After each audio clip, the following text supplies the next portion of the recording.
আসসালামু আলাইকুম প্রিয় দর্শক, অ্যালাইভ টেক চ্যানেলের পক্ষ থেকে শুভেচ্ছা জানাচ্ছি। সম্মানিত দর্শক, আমি থাম্বনেইল অলরেডি অ্যাড করে দিয়েছি। আজকে আমরা কি শিখতে যাচ্ছি? আমরা অনেকেই মাইক্রোসফট ওয়ার্ডে কাজ করে থাকি এবং বাংলা ইংরেজি উভয় টাইপে অনেকে পারি, আবার কেউ একটু কম পারি, সেটা কোনো ব্যাপার না। কিন্তু অধিকাংশ ক্ষেত্রে দেখা যায় যে আমরা যদি কখনো ম্যাথমেটিক্যাল টার্ম লিখতে যাই তখন অনেকে আমরা পারছি না। তো আজকে আমরা শিখবো কিভাবে ম্যাথমেটিক্যাল টার্মগুলো ইনসার্ট করতে হয় বা ওয়ার্ডে আমরা কিভাবে ম্যাথমেটিক্যাল টার্মগুলো টাইপ করতে পারি, সেই বিষয়গুলো দেখে নেব। তো চলুন শুরু করা যাক। তার আগে আমার চ্যানেলে যদি আপনি নতুন হয়ে থাকেন তাহলে চ্যানেলটি সাবস্ক্রাইব করে রাখুন, আর যদি ইতিমধ্যে সাবস্ক্রাইব করে থাকেন তাহলে আপনাকে অসংখ্য ধন্যবাদ জানাচ্ছি। দর্শক, প্রথমেই দেখানোর জন্য আমি দুইটা সূত্র এখানে অলরেডি লিখে রেখেছি। একটা হচ্ছে ax square plus bx plus c equal minus b plus minus root over b square minus 4ac by 2a। আরেকটা হচ্ছে a plus B whole square equal a square plus 2ab plus b square. Just আমি দুইটা টাইপের সূত্র এখানে লিখে রেখেছি। এখন আমরা দেখব যে এই দুইটা টাইপের সূত্র আমরা কিভাবে লিখতে পারি। দর্শক, আমি একটু জুম আউট করে এবং এর নিচেই দেখাচ্ছি যে কিভাবে আমরা প্রথম সূত্রটা লিখব। তো উপরের দিকে যে মেনু বার রয়েছে, মেনু বারে ইনসার্ট অপশন আছে। ইনসার্টে গিয়ে আমরা ডান দিকে দেখতে পাচ্ছি যে ইকুয়েশন নামে একটা অপশন রয়েছে। আমরা ইকুয়েশনে ক্লিক করব এবং দেখেন টাইপ ইকুয়েশন হেয়ার নামে একটা অপশন এসেছে। তো এখানে একটু উপরের দিকে খেয়াল করলে দেখতে পারবেন যে এখানে হরেক রকমের ইকুয়েশন অপশন রয়েছে। যেমন হচ্ছে এখানে ফ্র্যাকশন, তারপর script, radial, integral, large operator, bracket, function, accent, limit and log, operator, matrix. তো আপনাদের যার যে টাইপের মানে ইকুয়েশন দরকার, ম্যাথমেটিক্যাল টার্ম দরকার, সে সেটা ব্যবহার করবে। তো আমি যেহেতু প্রথমটা আপনাদেরকে দেখাতে চেয়েছি, তো এইটা আমরা কিভাবে টাইপ করবো সেটা আমরা একটু দেখে নিই। প্রথমে রয়েছে A X square plus B X, যেটা হচ্ছে স্ক্রিপ্টের ফাংশনের মধ্যে আমরা পাবো। যেমন হচ্ছে প্রথমটা হচ্ছে আমি ব্যবহার করেছি। প্রথমটা আমি যদি দেই তাহলে আমার দুইটা ভাগে ভাগ হয়েছে, একটা হচ্ছে পাওয়ার, একটা হচ্ছে বেজ। তো বেজে যদি আমি ক্লিক করি সেখানে আমি লিখবো এ এক্স। এবার পাওয়ার রয়েছে, আমি কিবোর্ড থেকে যদি আপনি আপার অ্যারো ক্লিক করে আপার অ্যারো প্রেস করেন, অথবা মাউস থেকে যদি আপনি এই এখানে ক্লিক করেন তাহলে সেখানে অপশনটা দেখতে পাবেন। এখানে আপনার যে পাওয়ারটা রয়েছে স্কোয়ার।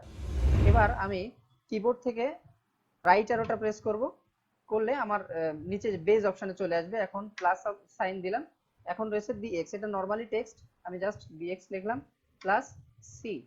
এরপর রয়েছে ইকুয়াল। ইকুয়াল দেওয়ার পরে আমার একটি ভগ্নাংশ রয়েছে, এই ভগ্নাংশটা লিখবো আমরা।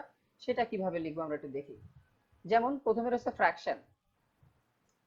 ফ্র্যাকশনে গিয়ে ভগ্নাংশ রয়েছে, আমি ভগ্নাংশ প্রথমে নিয়ে নিচ্ছি। এখন যেহেতু আমি ভগ্নাংশের উপরের পার্টটা আগে লিখবো, সেহেতু আমি নরমালি যে টেক্সট রয়েছে মাইনাস বি লিখলাম। এরপর রয়েছে প্লাস মাইনাস একটা সাইন। এই প্লাস মাইনাস সাইন একটু খেয়াল করলে দেখতে পারবেন এখানে বেশ কিছু সিম্বল দেওয়া আছে। প্লাস মাইনাস সাইনটা ক্লিক করলাম। এরপর রয়েছে root over B square minus 4ac। তো এখন আমাদের রয়েছে রুট ওভার। তো এই রুটটা আমি দিব স্কয়ার রুট, প্রথম যে রেডিক্যাল ফাংশন থেকে স্কয়ার রুটটা ব্যবহার করব, এবং যেহেতু মাঝখানে লিখবো সেহেতু এখানে ক্লিক করলাম। ক্লিক করার পর এখন আবার কিন্তু আমার ফ্র্যাকশন স্ক্রিপ্ট ফাংশন রয়েছে। সো আমি স্ক্রিপ্ট ফাংশনে গেলাম, স্ক্রিপ্ট ফাংশন থেকে আমি বেজে বি এবং পাওয়ারে স্কয়ার লিখলাম। আবার রাইট অ্যারো ক্লিক করলাম, minus 4ac normal text 4ac। এবার আমি নিচের পার্টে চলে যাব। আপনি কিবোর্ড থেকে ডাউন অ্যারো অথবা মাউস দিয়ে এটার উপরে ক্লিক করলে আমার জাস্ট 2a। তো প্রিয় দর্শক, আমরা প্রথম যে ইকুয়েশনটা রয়েছে, প্রথম ইকুয়েশনটা আমরা শেষ করেছি। এখন আপনি জাস্ট বাইরে ক্লিক করে যদি আপনি এন্টার বাটন চাপেন তাহলে আপনার পরে আরেকটি ইকুয়েশন লিখতে পারবেন। এবার আমরা দ্বিতীয় যে ইকুয়েশনটা রয়েছে, দ্বিতীয় ইকুয়েশনটা আমরা লিখব। তো সেক্ষেত্রে প্রথম যে পার্টটি আমাদের রয়েছে এটা কিন্তু স্ক্রিপ্ট ফাংশন। তো আমরা যথারীতি ইনসার্ট থেকে ইকুয়েশনে চলে যাচ্ছি। যাওয়ার পরে আমরা যেহেতু a প্লাস b এর উপর একটা হোল স্কয়ার আছে, আমরা স্ক্রিপ্ট থেকে সুপার স্ক্রিপ্ট যে ফাংশনটা সেটা আমরা ব্যবহার করব। এবার আমরা বেসটা টাইপ করব, বেজে আবার ব্র্যাকেট রয়েছে, এখানে আমরা ব্র্যাকেট ফাংশন ব্যবহার করব। ব্র্যাকেট থেকে ব্র্যাকেটস যেটা রয়েছে এটা ব্যবহার করব। এর মধ্যে বেজে ক্লিক করে আমরা a প্লাস b। এবার আমরা পাওয়ারে কাজ করব, পাওয়ারে গিয়ে স্কয়ার দিব।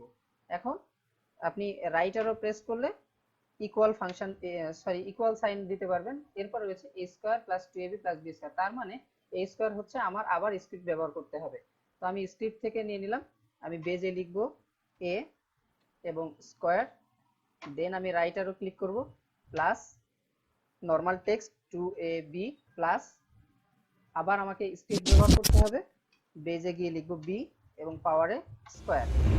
তো দর্শক, সুন্দরভাবে আমরা দ্বিতীয় যে ইকুয়েশনটা ছিল সেটা আমরা টাইপ করতে পেরেছি। একইভাবে আপনারা চাইলে যে কোনো ধরনের ম্যাথমেটিক্যাল টার্ম এই ইকুয়েশন ফাংশন থেকে লিখতে পারবেন। এছাড়াও আমি যদি একটু খেয়াল করি যে এই যে বাম পাশে ইকুয়েশন অথবা ইনসার্টে গিয়ে ইকুয়েশনের নিচে যে ডাউন অ্যারো রয়েছে, ডাউন অ্যারোতে ক্লিক করলে বিল্ট ইন কিছু ইকুয়েশন এখানে লেখা রয়েছে, যেটা শর্টকাটে লিখতে গেলে অনেক সুবিধা হবে বা রেডি করা আছে। এখান থেকে জাস্ট যে কোনো একটা যদি আপনারা ক্লিক করেন তাহলে সেটা খুব সহজে আপনি লিখতে পারবেন।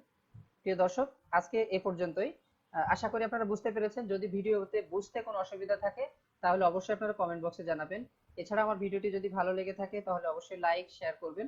আসসালামু আলাইকুম ওয়া রাহমাতুল্লাহ।